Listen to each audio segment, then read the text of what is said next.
tonight? Good, there's space for us. Great. Okay. So yeah, just get what you need. We will move slightly in a few minutes, so you don't need to get too comfy, but just get what you need. And just to check, this is where you know the mindfulness of breathing, and so you know the stages. So if you don't, then there's a room with Aditya Bandhu who'll be teaching you from scratch. Okay, but no one's left, so you're all in the right place. Okay, so my name is Arya Vandana, and we'll start by saluting the shrine. In call and response.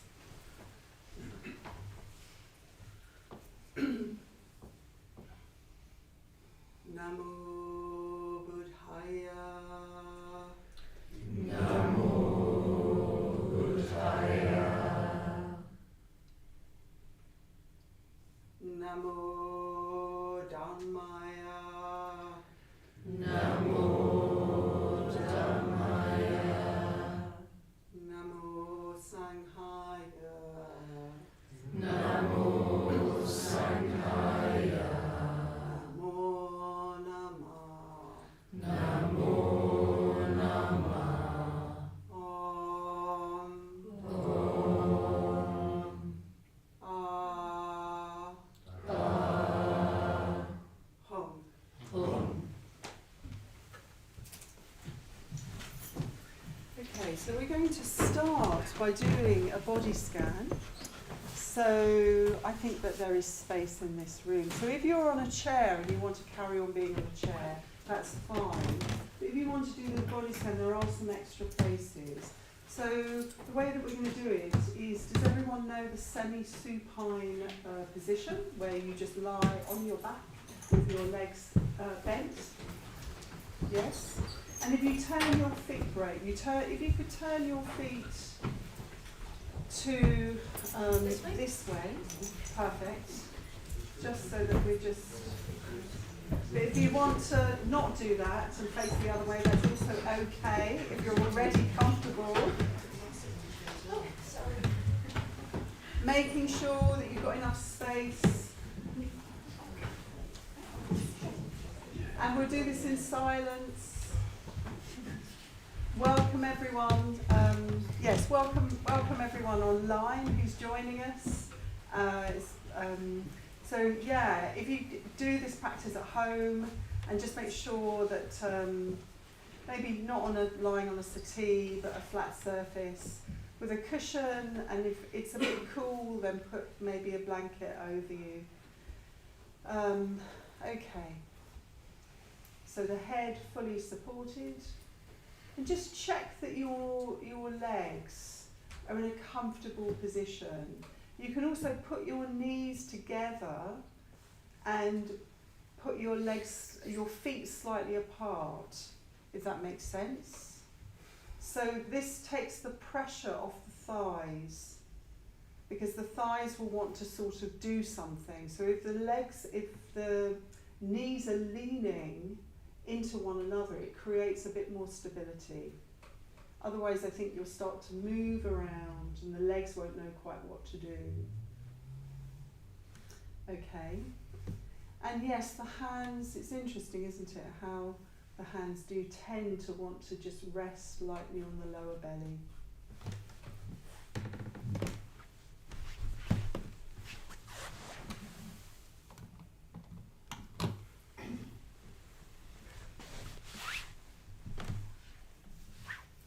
So,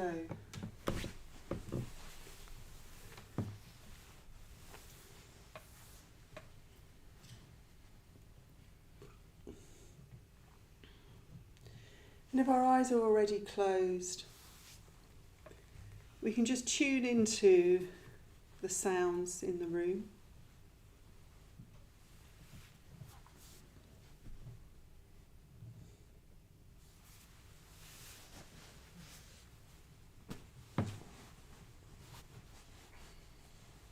tuning in to the scent that's in the room.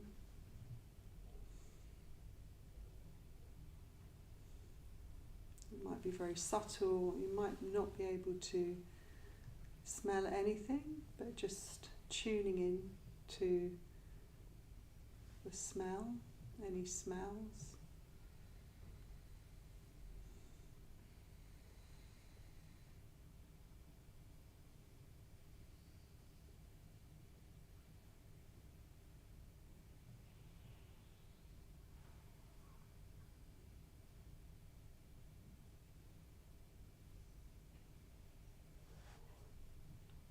And tuning in now to any particular taste that we have, if we've had a bit of water or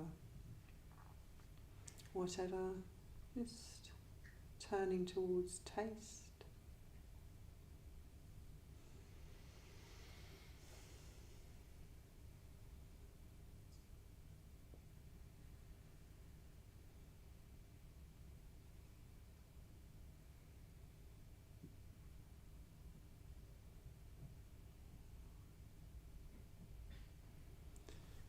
And tuning into touch.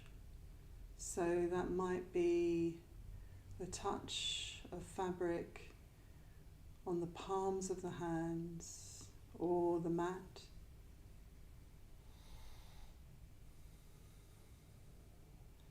But we can broaden that out to the fabric, the clothes that we're wearing against our skin, how that is in terms of touch.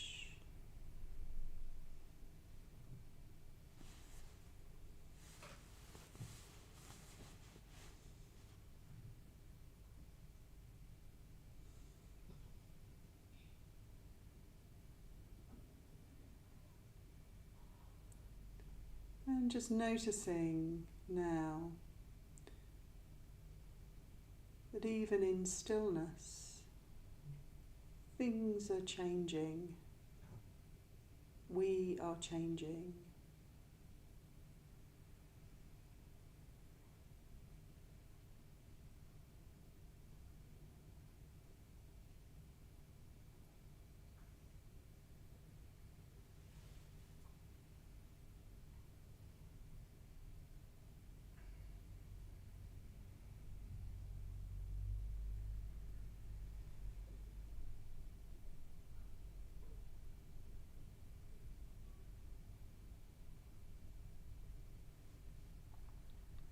Now moving down to the soles of the feet on the ground.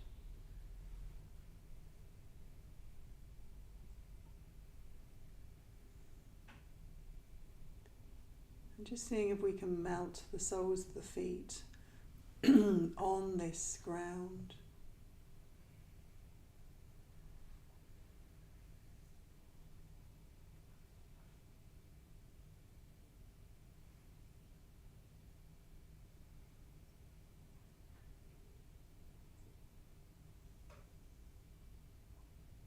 Might be coming into contact with some tingling or a sense of warmth.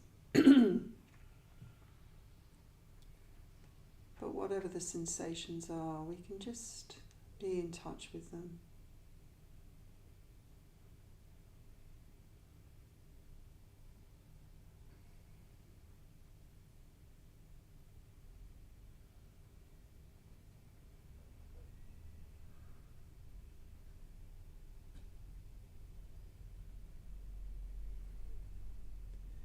Now moving up from the calf muscles up to the knees, having a sense that the knees are bent. Perhaps there's a slight pressure with one knee leaning on the other.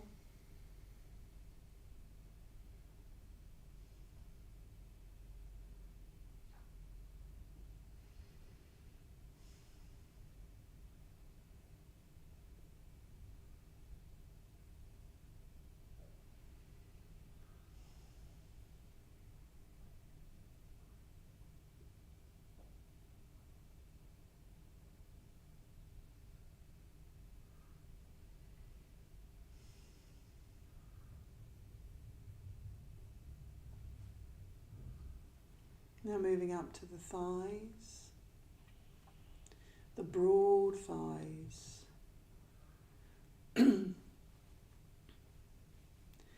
And particularly in the inner thighs, we can grip, and there's a sense of, it could be a sense of tension.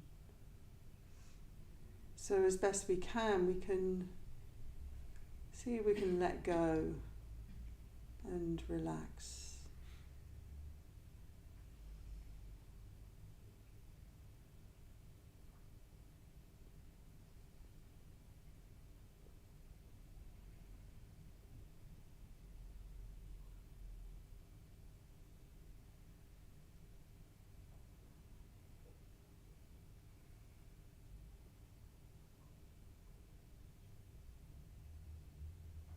Now moving up to the lower back, taking in the sitting bones, hips, pelvis, and seeing if we can really let go in all these areas and create some space. And it's as if we're allowing our lower back to really release, to melt into the ground.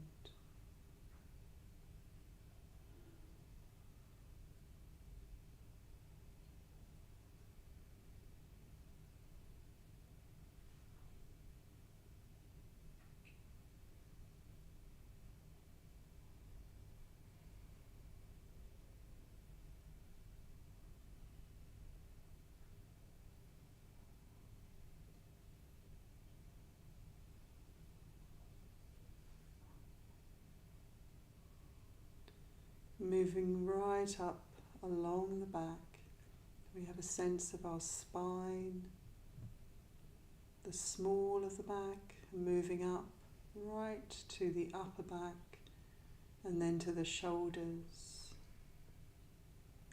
And as we breathe in and out, we might feel a slight sort of lifting and lowering of the shoulders on the mat.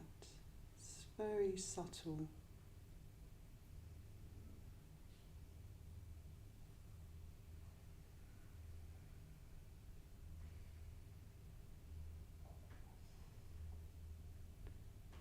And really seeing if we can melt our back, expand the whole of our back into the ground.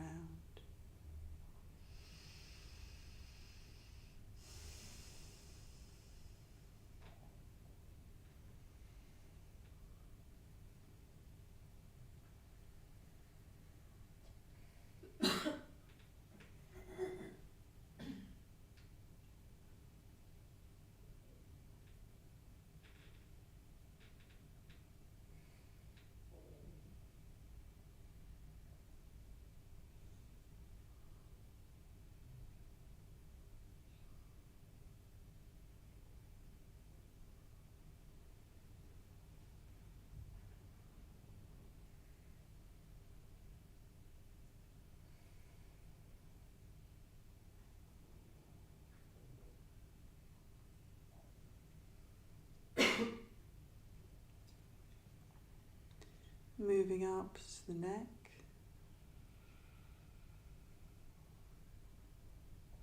and seeing if we can get a sense of a neck that's relaxed, long,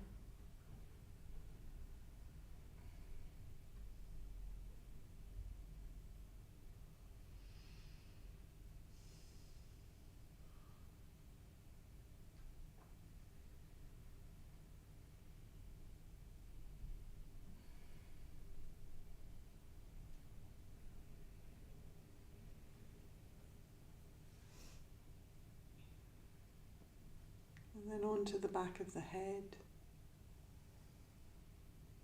A sense of the heaviness of the head on the cushion.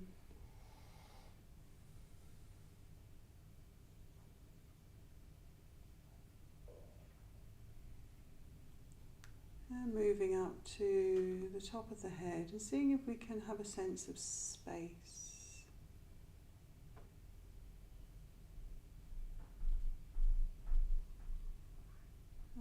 doing a lot of computer work, detailed work, the scalp can get quite tight.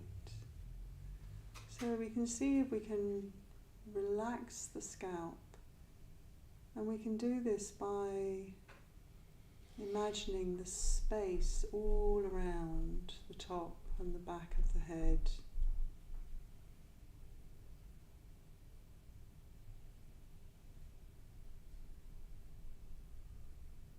Resting in space.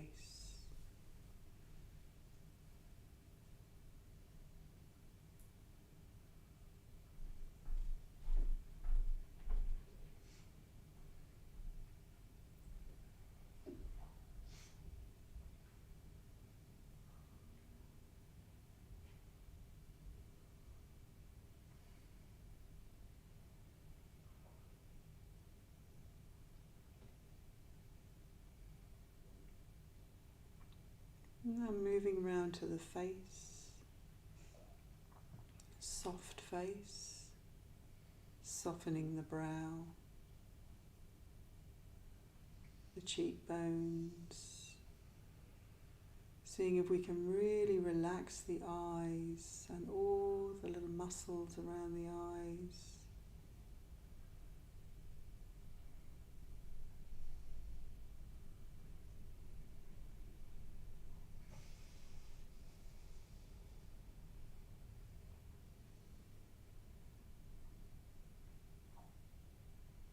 The nostrils,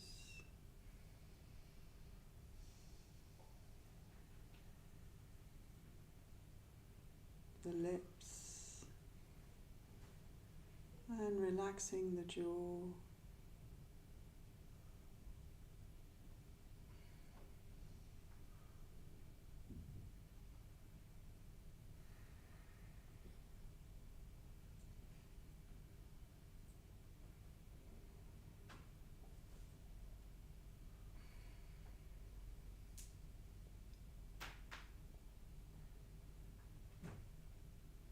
Relaxing the throat.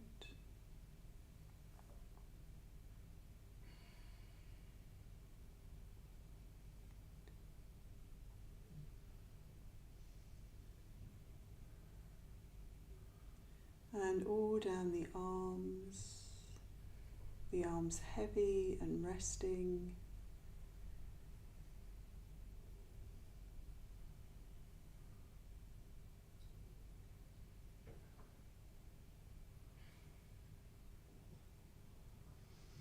And the fingertips, heavy, perhaps tingling.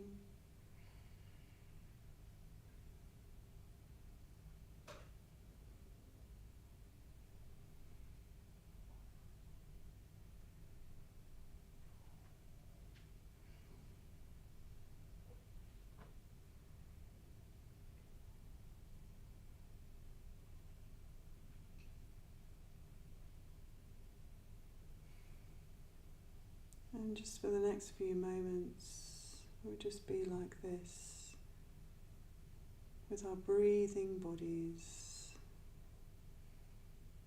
and noticing even in this stillness that things are changing.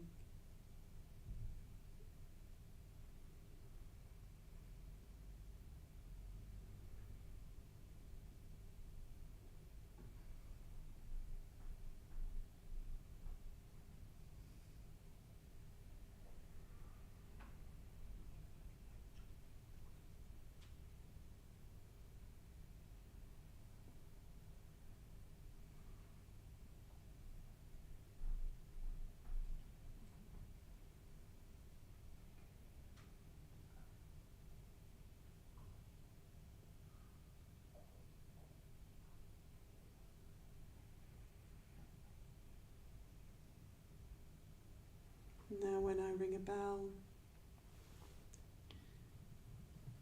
I'm going to invite you to roll onto your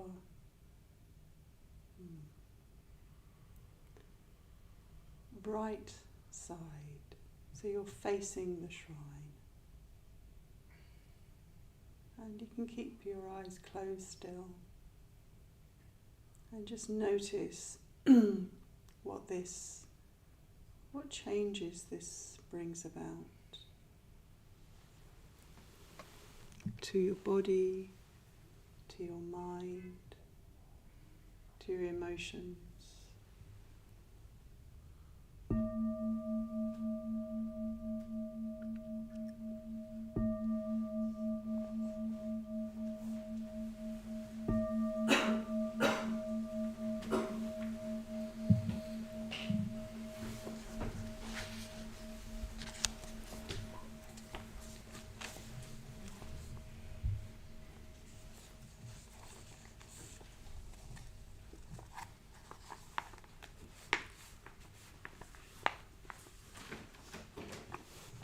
And just rest like this for a moment.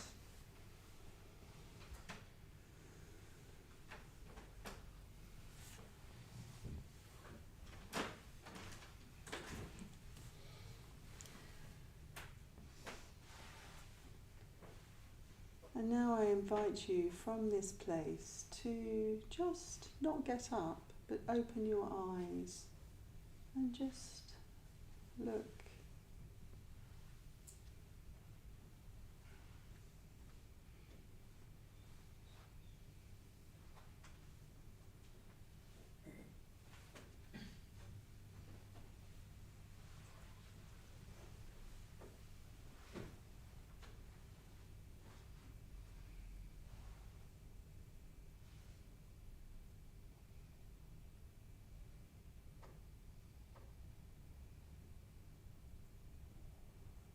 And when I ring a bell again, just come up into sitting,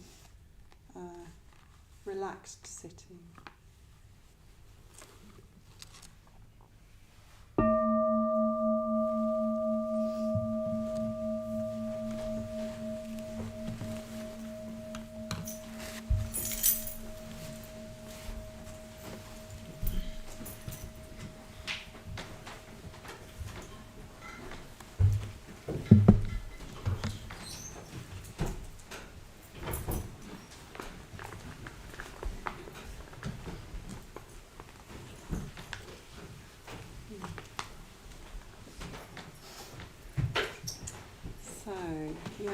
So today we're going to be practicing the mindfulness of breathing, and I kind of want us to explore change, sort of the prompts in the body scan, and even in the stillness there is change. And I find impermanence, it's a key Buddhist tool. It's what we call a mark of conditioned existence. And I think it's really interesting because I think we all know that we change. We all know that things change all the time, and things are dependent on conditions arising and falling. I do think we all know that intellectually, but I think it's another matter to actually take that knowledge and live it. And actually live with the knowledge and the experience of change, because we tend to cling to things. We tend to cling. So yes, the breath shows us that change is constant. The breath shows us that change is constant, but we often resist. So that resistance can happen around the breath. We might get a bit caught in our breathing, or we might sort of just zone out because we're actually not fully with the breath. We're not fully with change. So we either cling and we think, oh, I like this particular breath, or I don't like this particular breath, or we just get really into it and we almost go into fantasy, or we avoid and we can just zone out. And then it's the end of the mindfulness of breathing and we think, well, I was sort of present, but I kind of wasn't. I don't quite know what I was doing. Perhaps I was doing some planning or some remembering. So in the mindfulness of breathing, we stay close to change. The breath is change. Every breath is a new breath. Every breath is a new breath. And I think we forget that because it's such a simple practice that we actually try and overcomplicate it. But really, it is at the heart of impermanence. So the breath mirrors wider change that happens off the cushion. So the changes that happen in our life, the changes that happen around the world, the change that we're witnessing every day, how the planet is changing, it really is mirrored in our breath. So if we can rest more in our breath, in this practice, we can become closer to the experience of change rather than, I know things change. You know, it allows us to really have a direct experience of change if we open up to it. So there's a quote from the Dhammapada. All conditioned things are impermanent. When one sees this with wisdom, one turns away from suffering. I'll say that again. All conditioned things are impermanent. When one sees this with wisdom, one turns away from suffering. So we put a lot of emphasis on trying to hold on to things and control things. And we can't. We can't. So when we can surrender and relax into that, we start to live from a slightly different place. And there's an example that I want to sort of talk about is, well, look at these flowers. You know, flowers that are fresh and blooming. That's a sort of from a puja. But I have these flowers on my balcony. They're not like this. They're a bit more modest, I have to say. But I love them, and it's interesting because I didn't pay them much attention last summer. Oh, because I was getting ordained. So I wasn't there and someone else was living there. So I sort of, I didn't pay them a lot of attention. So when spring came around this year, I thought, oh, they're not, you know, because obviously I control everything. The flowers aren't going to, they're not going to bloom. You know, I have to get new flowers. I have to do that. And lo and behold, I can't believe it, the lilies started to bloom, the irises came out. Oh, my balcony's great, actually. Suddenly it started to kind of really bloom. And of course I did what most of us would do. I took loads of Instagram pictures. It's just something that I've done. You know, it was kind of nothing to do with me at all. The flowers had just sort of bloomed. But what happened? So I was very happy then with that particular change, although I was a bit miffed that I hadn't actually had anything to do with it. They'd just done this of their own accord. But then I noticed, the lilies are starting to sort of fade. You know, they're starting to kind of, what's that, when the fruit gets sort of overripe, they're looking a little bit overripe and they're not going to sort of last much longer. And it's quite interesting because I know that if those flowers were like 24/7 all year round, I would see them in a very different way and they wouldn't be so magical. Because I think in some way we love change because it brings about a magic. You know, it's magical that these flowers just appeared. And it's not so magical that they are going to die. And perhaps they will come back next year, perhaps they won't.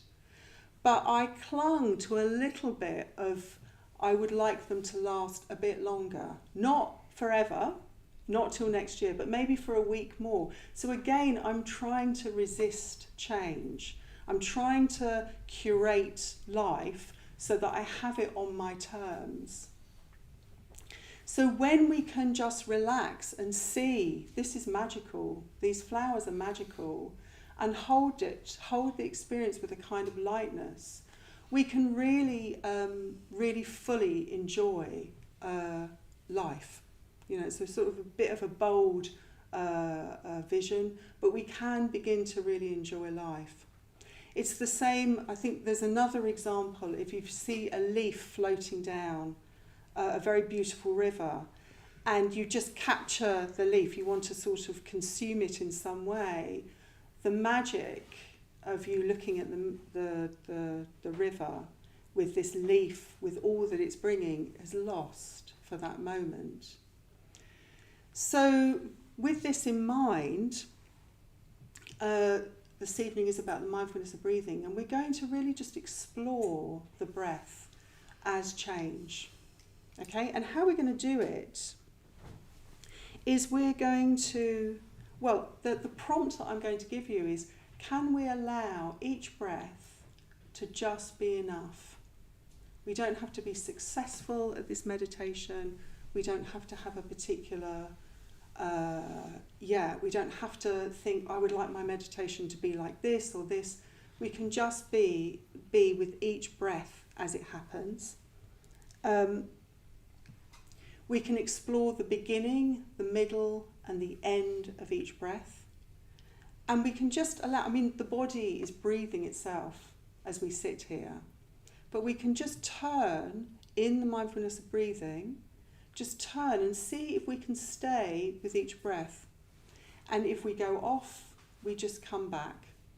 The beginning, the middle, and the end. Okay, so let's give that a go.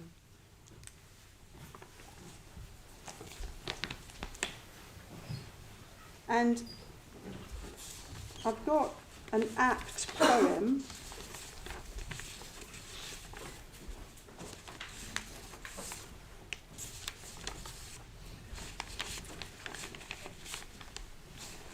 that's called This Too Is Passing. So you settle into meditation posture.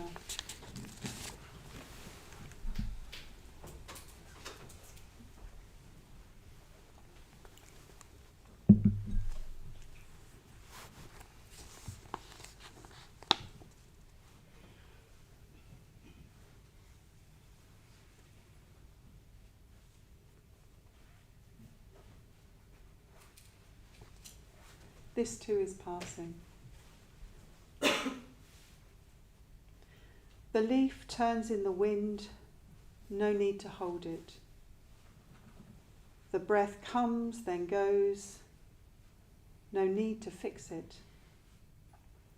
The heart breaks, then mends, no need to rush it.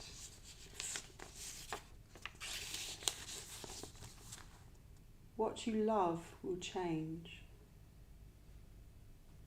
What you fear will shift. Even the self you cling to is only a ripple.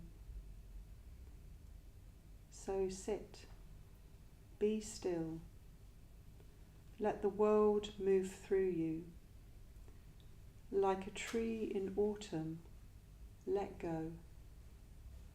Let go. Let go.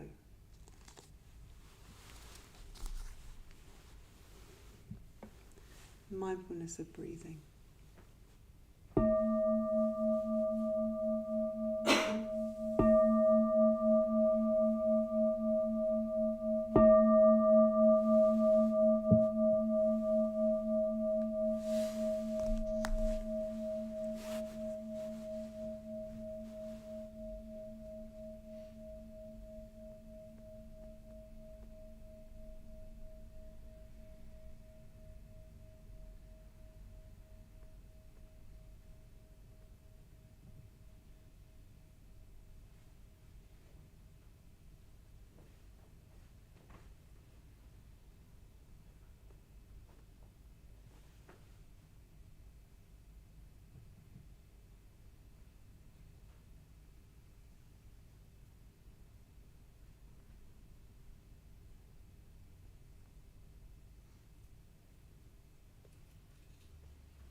tea break, and then we'll come and do some more.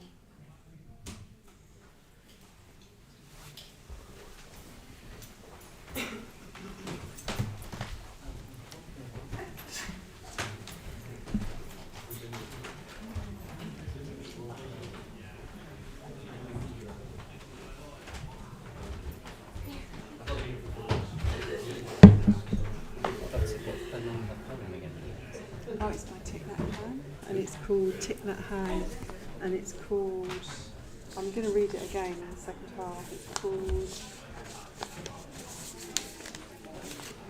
This Too Is Passing. This too is passing. And there was a quote as well that was very apt for me at the moment about understanding impermanence is the key to freedom, or key to freedom. That's the Dhammapada. I will say both of them actually again in the second. It's very, very apt for me this week. Is it? Yeah. All conditioned things are impermanent. When one sees this with wisdom, one turns away from suffering. Thank you. It's from the Dhammapada, set of Buddhist teachings. Very much. Beautiful Buddhist teachings. It's in the bookshop, full of. Which books? It's called the book. We have a bookshop, yeah. Yeah. So it's called the Dhammapada, and it's full of Buddhist teachings. Thank you.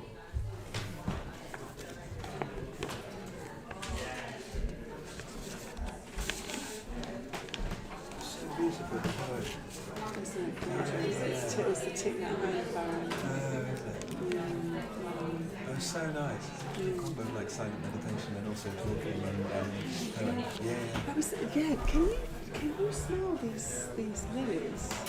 So why is people a bit allergic? Well, you obviously kind of.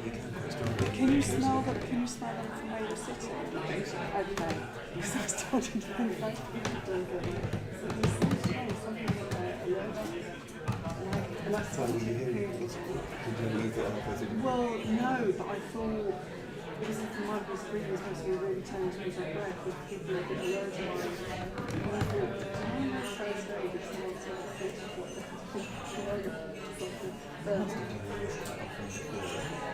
yeah, these seem particularly, maybe it's because the colours as well, they're so sensual. It's like, when they open their eyes, they can like just look. Yeah. Like, this is amazing, right? Yeah. It's just gorgeous. This is a decent lady who just goes for it. He usually goes for it on festival days, but the ones in receptions as well are just like, I think maybe he's being very creative. Yeah, it's really, really nice. Oh, yeah. Anyway, it was great, really. Thank you very much. You sang for part 2? Yeah. Good. That's what we like to see. Part 3. And part 3. And lifetime 5.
Hello, welcome back.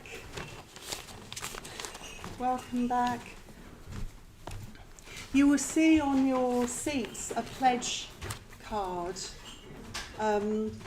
So I'll continue speaking when everyone's sat down.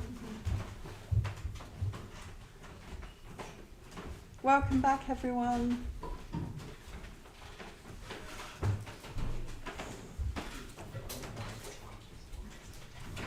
Welcome back. Okay. So you'll see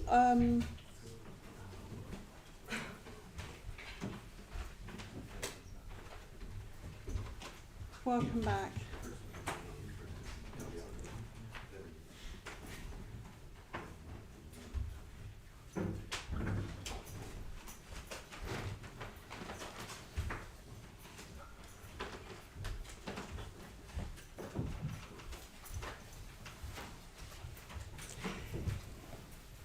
I hope you've had a good tea break. And yeah, I mean,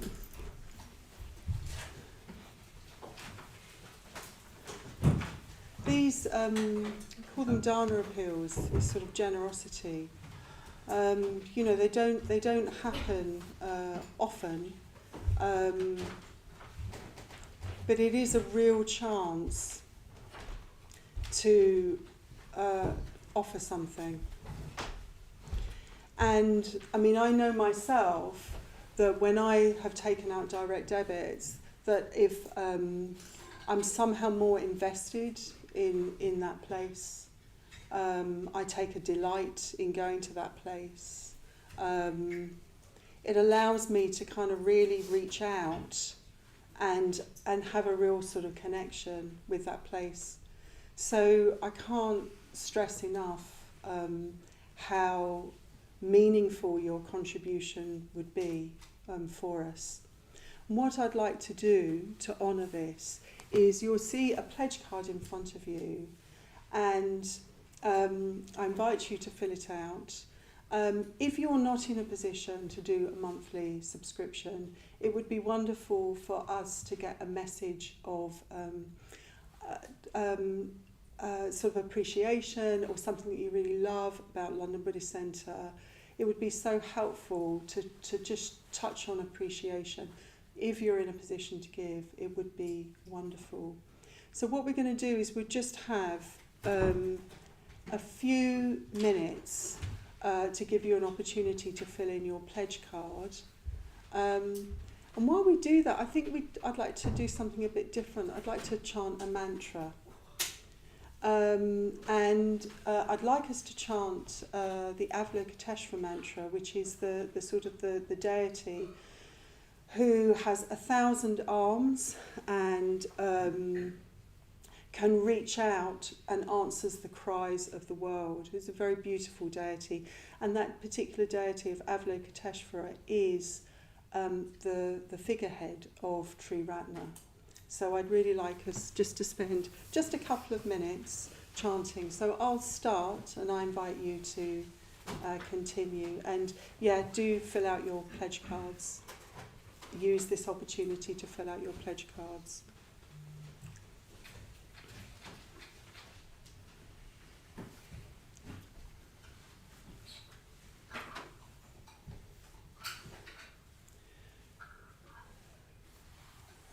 Om Mani Padme Hum. Om Mani Padme Hum. Om Mani Padme Hum. Om Mani Padme Hum.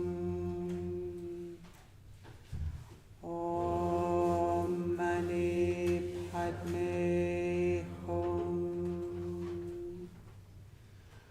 Om Mani Padme Hum. Om Mani Padme Hum.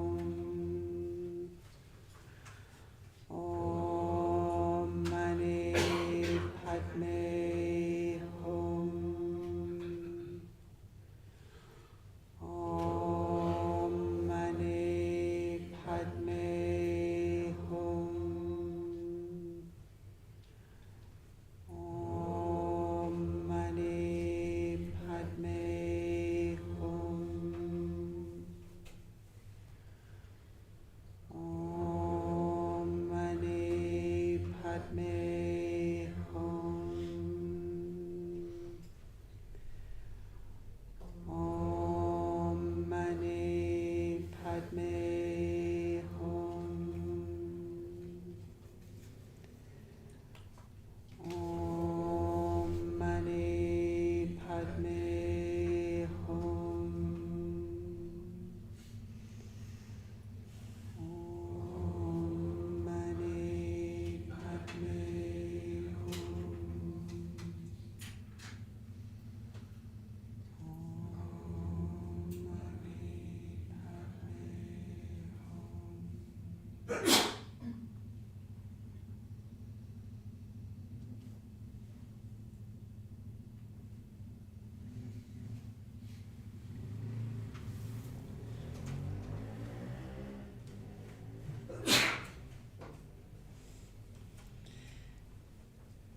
So at the end of this session, there'll be someone at the door, at this door, with a bowl, and just place your pledge card into the bowl. I really appreciate that. Okay, so let's move to part 2 of the mindfulness of breathing. And so before the break, we looked at the beginning, the middle and end of the breath, and really sort of resting in this direct experience of change. And sort of gave you a question, a prompt. You get the prompt out. Can we allow each breath to be enough, even as it disappears? So I'd really like us to get into pairs right now, just the person next to you, and just share your experience, if you can remember, that last meditation. And I'd like you to just talk about or share particular questions. I've got a lot of notes here. A kind of broadening of that question. So how was that particular meditation in terms of your direct experience with changing the breath? And then you can move on to the second part, is how do you respond to change in the breath, so you can draw on that last meditation, and in life. Okay, so have a bit of a think to yourself right now, and then just get into twos and share. You have a couple of minutes each, and I'll ring a bell if one person shares. The acoustics in this room are a bit bonkers, so it will get quite loud. So if one person shares, then just really listen rather than have a chat, okay? And then I'll ring a bell and the other person shares. Yeah? Okay.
sort of opportunity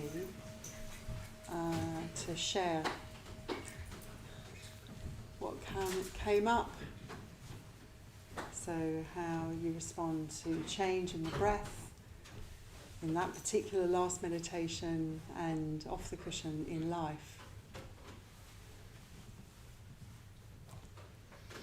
Yeah. Hello. I wasn't present at the opening half, but reflected on doing this meditation over the weekend, actually in a meeting, which was particularly boring. So I drifted towards doing meditation. And it was uplifting, but it took me somewhere different, which is what I wanted. So perhaps a bit about changes, I think we were discussing, that there's something quite predictable about doing this practice, which is reassuring, but each time you do it, I never think, oh, that's exactly like the last time. So there was something a little bit different towards at the end of it compared to the beginning, which I like. So one bit was about that, and then two, we were talking about changes that are either you make, the second part, or changes that are kind of hoisted onto you. And the kind of the ones that come onto you are obviously trickier to navigate through, but actually I suggested they can be the most rewarding ones as well. Because it's easy not to do things, as opposed to something is put onto you, and then you have to face it and deal with it. So that's as far as we got. Fantastic. Yeah, that sounds a very rich discussion. Thank you. Thank you. Anyone else? Yes, that's a sort of hand. Yeah. Is it? Or is it a wave? I never know. Is it a wave? Or It's a chilled hand. a chilled hand? We were talking about how change often requires a lot of attention. It can be quite exhausting. And it seemed quite ironic that obviously we're being asked in the meditation centre, very still, very calming, to focus on change and pay lots of attention to it. Is there a sort of question there, or? It's sort of almost a contradiction in terms, but perhaps that's like a Zen Buddhist thing. Contradiction's the point. So that's, it's interesting, isn't it? Because actually mindfulness of breathing is about breathing, which we do, right? I mean, I don't know why I said which we do, right? We do breathe. And the thing is that in the practice, we are literally turning our attention to what we already do. We're just in tune with the breath. Now that breath will change, and we are in the experience of change. Do you see? There's a real difference. And when we tend to think about change and think about change in our lives, it can produce immediate stress, like moving, like something's, because we think that most of the time we can curate our lives and there's some sort of stability.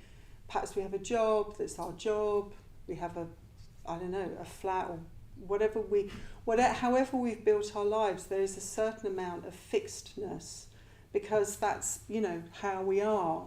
Whereas if we introduce change to that, suddenly we become unfixed and provisional. And it touches, we want to grasp onto what we want, how we curate things. So if we can work with the simple breathing in and breathing out, and just no need to sort of intellectualize it, but just, as Thich Nhat Hanh said in that poem, let go, let go, let go. That's it. Yeah. Yeah. Thank you. Does that sort of settle it, or? Almost like a sandpit to learn how to deal with change in the hand, I guess is what you seem to be saying.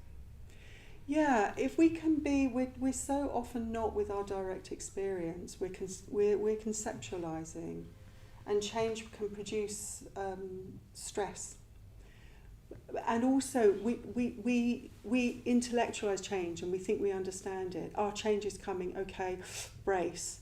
But actually, if we can live with change and start to let go and just see conditions rising and falling, we can actually be with life in a slightly different way, less clinging.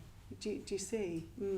I mean, yeah, it's a practice, but it can start with breathing in, breathing out. Thank you. Anyone else?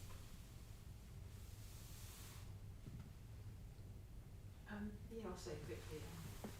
Yeah, since I've sort of been getting into meditation more and pretty much coming a lot more, well, meditating every day, quite intensely, and I've found that I've noticed a lot of weird synchronicities. So when I'm feeling disconnected, for example, quite downward spirals or whatever, but like relapse or whatever it is, then the meditation, I find that day will just happen to be about disconnecting. And today I was really, the whole day I was focused a lot for quite a few hours with somebody on impermanence, and that came into the meditation today. And yeah, I'm not going to go into what I told because that's too personal for the room, but I mean, yeah, I find that I'm just genuinely, I mean, I became aware.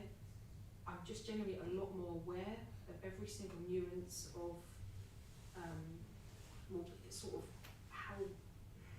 how easily things can change, and I'm in that meditation. I kind of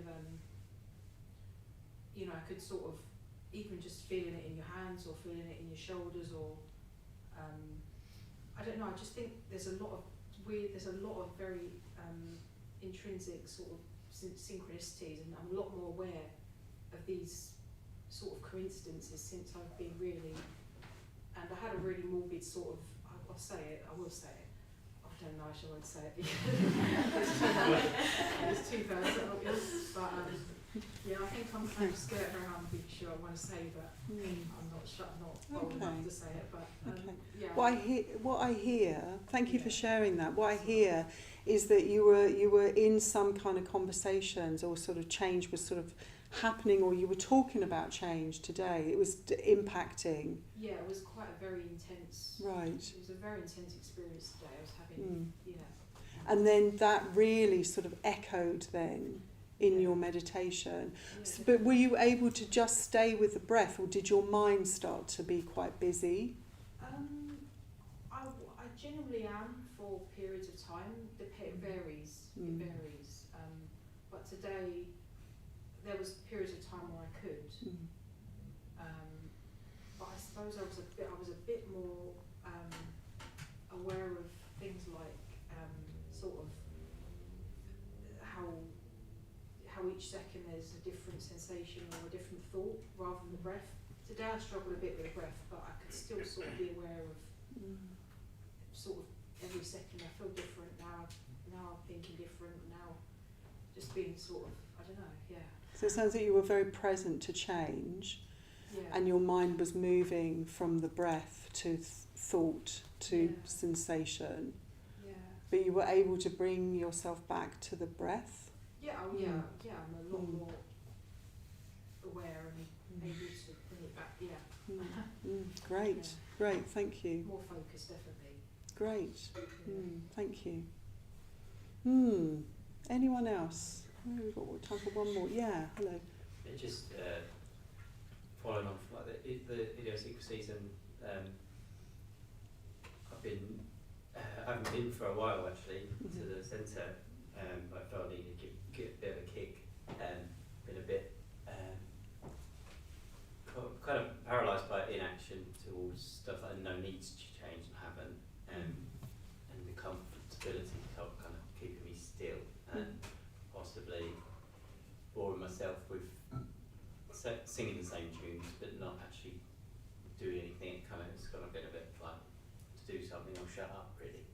So the poems and the quotes sort of really felt like it was singling me out today, especially sort of clinging clinging to things instead of allowing for change, and then just bringing it back to the breath. I think I thought about that the whole meditation, that each breath was enough, and when it wasn't, that was often will drift, but coming back to the meditation each time I drifted, because the next one's fine then. The next breath's enough. If the last ones were, I've gone a bit off track again. But yeah, the resistance to change has been a big theme. So it was odd to come today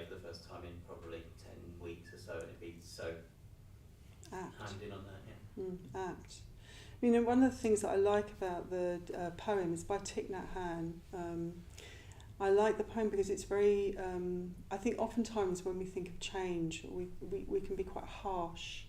We can be quite critical of ourselves, because this thing is that we know that change happens. We kind of do know that we do change all the time. You know, we do.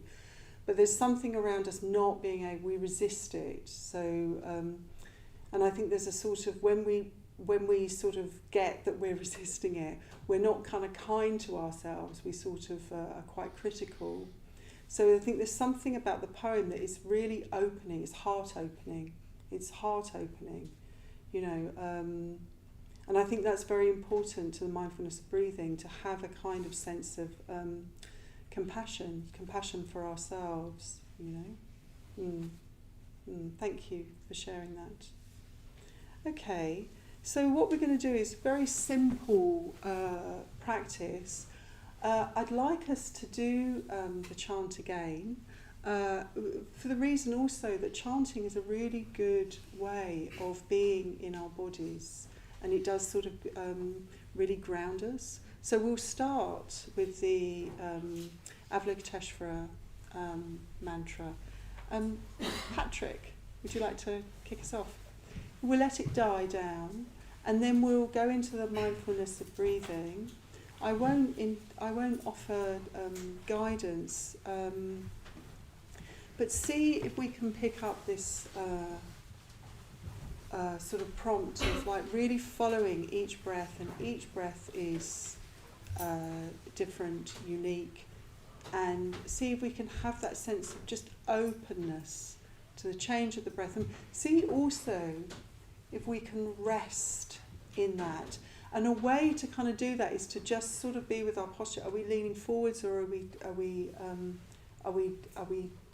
taking our place and leaning back? So let's give that a go, and our ring bells. So settling into meditation and feeling the ground underneath the body, before closing the eyes, feasting the eyes on this very, very beautiful shrine with these flowers.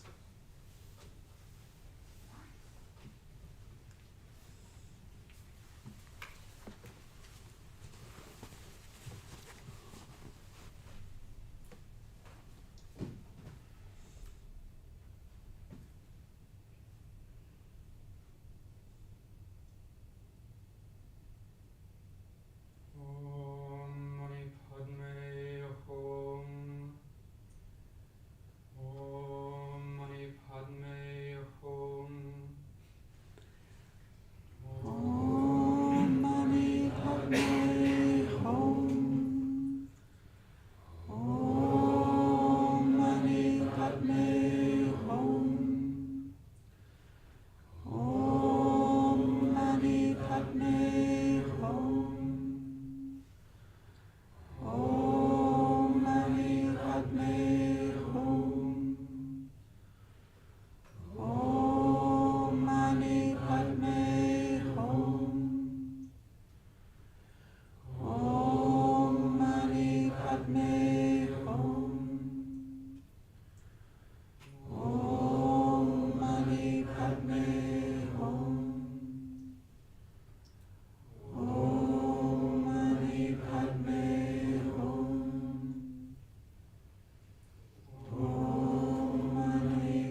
Mindfulness of breathing.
resist the urge to move, and in the stillness coming to direct experience of each breath,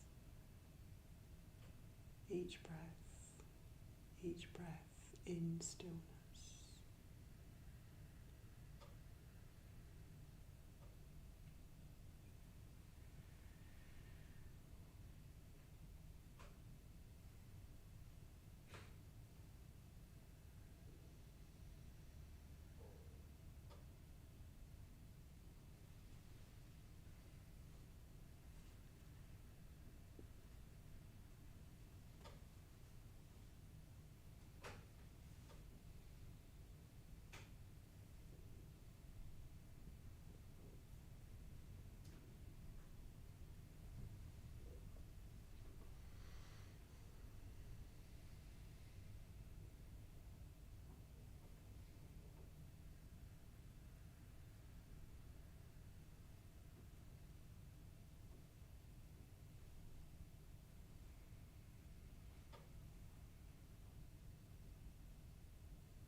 All conditioned things are impermanent.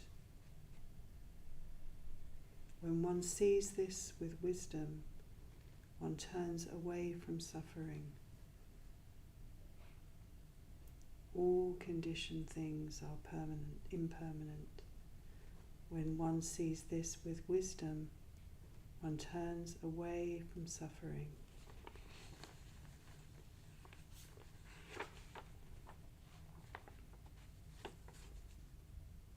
The leaf turns in the wind, no need to hold it. The breath comes, then goes, no need to fix it. The heart breaks, then mends, no need to rush it. What you love will change. What you fear will shift. Even the self you cling to is only a ripple. So sit, be still. Let the world move through you. Like a tree in autumn, let go. Let go. Let go.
Okay, so we've come to the end of this evening. So, well, actually, yes, we've come to the end of mindfulness of breathing, but we have a full moon puja that will start in 15 minutes, and it's just half an hour, and it does what it says. It's a full moon puja, so there is a full moon, so there will be puja. So stay for that, and go well. And someone will be by the door to collect your pledge cards. And thank you so much for being open and to the ask. Go well. See you soon.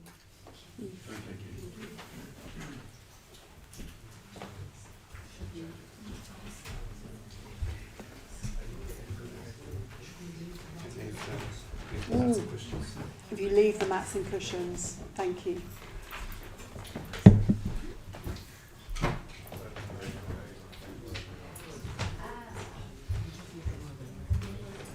If you leave your mats and cushions, just leave them. No problem. If you leave your mats and cushions, thank you.